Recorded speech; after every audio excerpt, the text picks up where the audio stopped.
بسم اللہ الرحمن الرحیم۔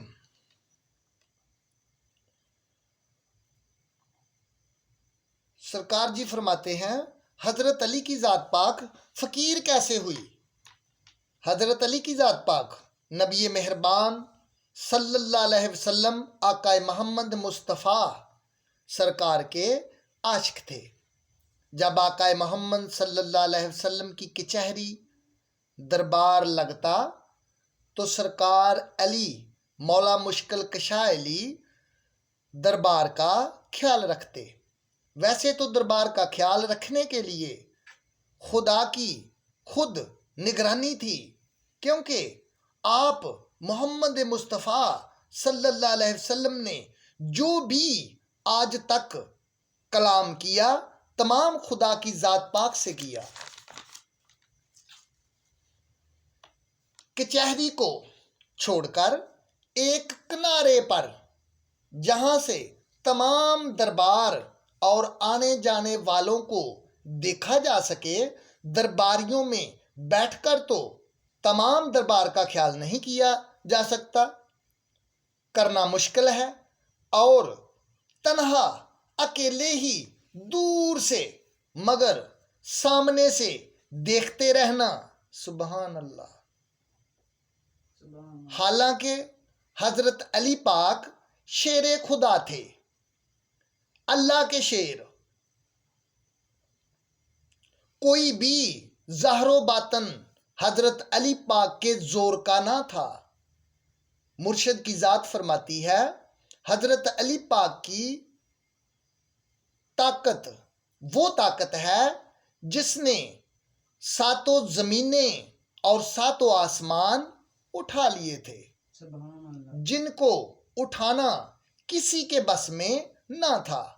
مرشد پاک فرماتے ہیں کہ حضرت علی پاک کے من سے یہ بات نکالنے کے لیے کہ میں بڑا طاقتور ہوں،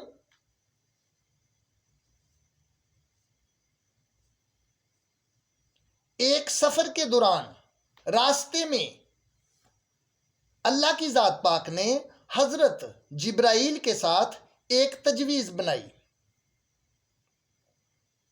ایک سفر کے دوران راستے میں جبرائیل کو ایک گانٹھ میں ساتوں زمین اور ساتوں آسمان باندھ کر رکھے ہوئے تھے راستے میں، اور حضرت جبرائیل علیہ السلام ایک بڑھیا کی صورت میں گانٹھ کے پاس کھڑے تھے۔ اتنے میں حضرت علی پاک کی سواری پاس پہنچی، عرض کی یا علی پاک یہ گانٹھ مجھ سے اٹھائی نہیں جاتی کیونکہ میں بڑھیا عورت ہوں، آپ اٹھانے میں میری مدد کر دیں گے؟ تو حضرت علی پاک نے فرمایا ضرور۔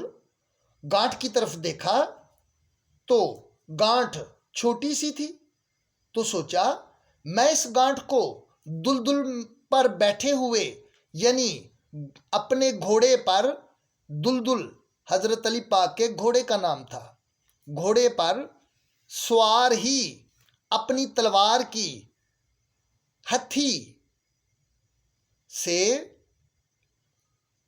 اٹھا دوں گا، اور اپنی تلوار کی ہتھی گانٹھ کو ڈالی اور زور لگایا، گانٹھ جوں کی تو نہ ہوئی، پھر اپنے ہاتھ کو دلدل پر سوار ہی اپنی سواری پر بیٹھے ہوئے ہی اپنے ہاتھ کو بڑھایا اور گانٹھ کو ڈالا اور زور لگایا، تو پھر بھی گانٹھ جوں کی تو نہ ہوئی۔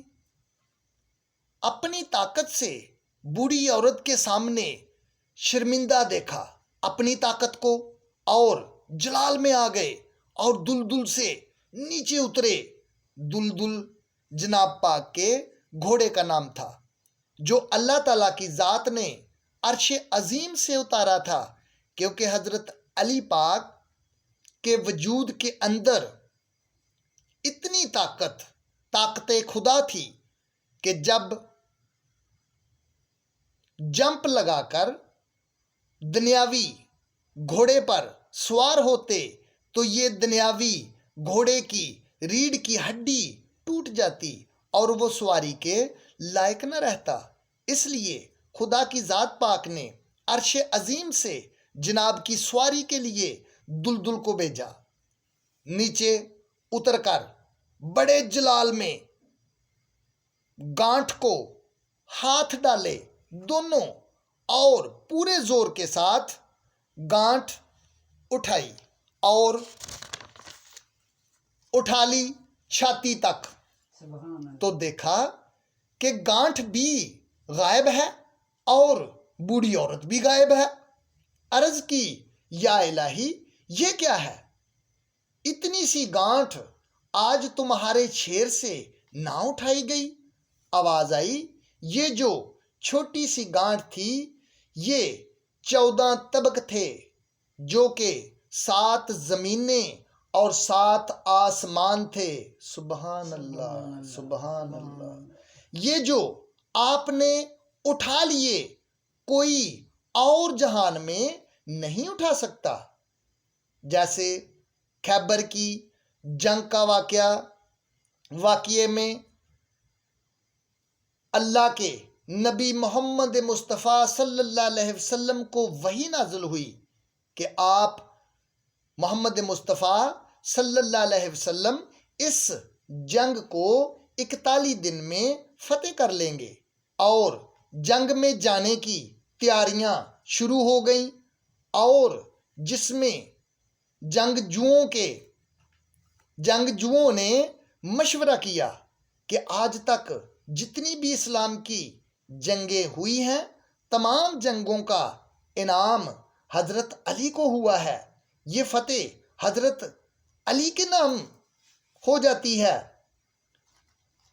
لیکن ہم اس جنگ یعنی جنگ خیبر میں خود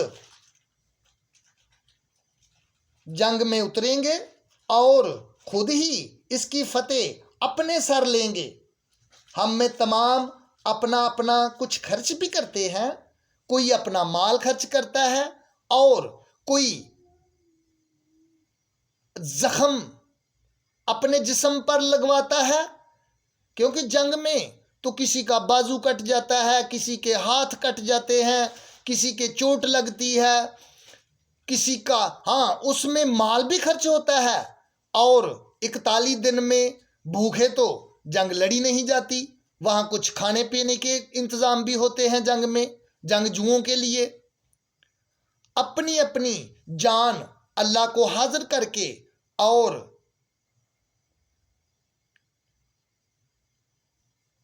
ہر فتح حضرت علی کو مل جاتی ہے۔ مشورہ کیا کہ ہم تمام آقا محمد مصطفیٰ صلی اللہ علیہ وسلم سرکار کو عرض کریں گے کہ ہم نے یہ جنگ خیبر خود فتح کرنی ہے، آپ حضرت علی پاک کو جنگ میں نہ جانے کو کہیں۔